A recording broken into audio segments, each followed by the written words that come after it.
If you struggle with beating yourself up all the time, man, you're not alone. I was there for decades to the point to where it was causing me major anxiety, depression, addictions. It was that constant narrative inside of my head that I could never seem to get away from. And that's the challenge, right? We're with ourselves 24/7 and we can't get away from that voice. And so instead of trying to get away from it, what if we decided to heal it? So what is the inner critic?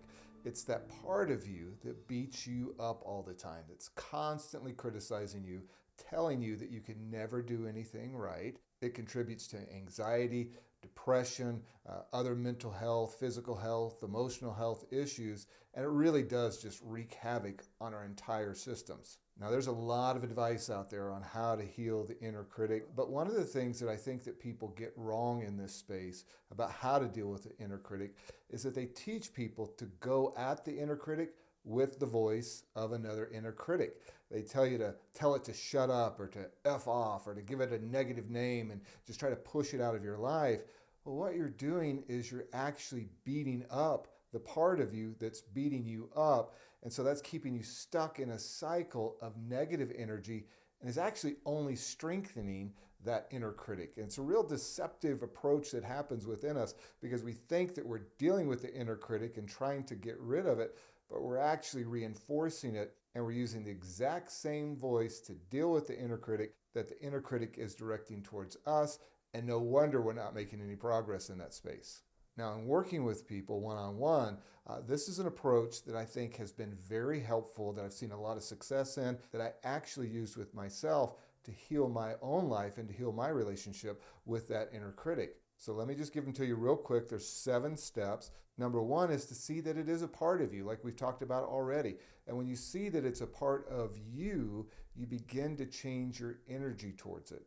Second is that you treat that part of you with radical kindness in the way that you talk to that part of yourself and the way that you approach that part of yourself. Radical gentleness, radical kindness.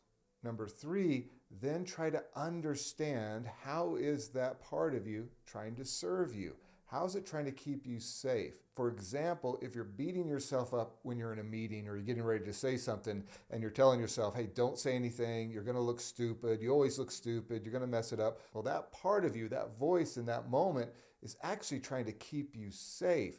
It's trying to keep you from being embarrassed or to be ridiculed. And you might have experienced that at one point in your life. And so now the inner critic is telling you how much you're going to mess up in order to keep you safe, to keep you in the corner somewhat, and so that you don't shine, because maybe when you were shining in the past, you had some consequences that were associated with that. So really the principle here is to understand, to investigate, how is that part trying to serve you? How is the inner critic trying to serve you and to keep you safe? Number 4 is to realize that thoughts are just that. They're thoughts. Those thoughts are coming from a part of you that is scared and is in pain. It's using that voice to try to keep you safe.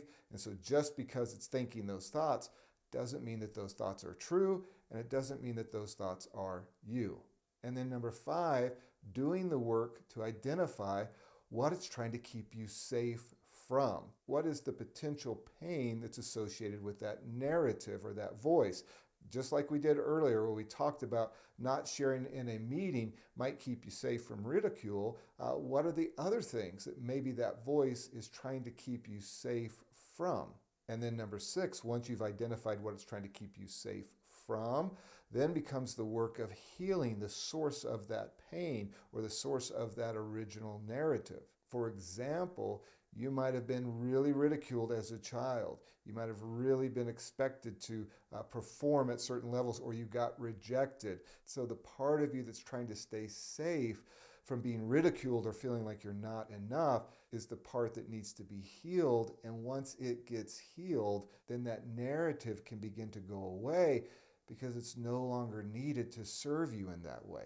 And then number 7 is going through a rewiring process. Even though we've healed that part of ourselves and we've gone through that process, we still have habits, we still have certain wiring that's going to default us towards thinking negative thoughts or going on autopilot of beating ourselves up. So we want to retrain ourselves with new habits and new practices to build a more healthy and true narrative.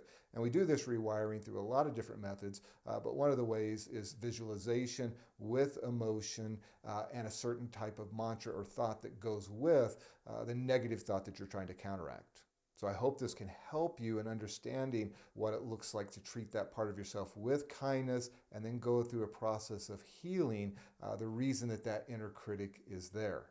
And if you need more information or you need more help, you can take a look at my channel. I've got more information there, as well as coaching services. And you can find out more about the coaching services that I offer by going to jerryhenderson.org/coaching.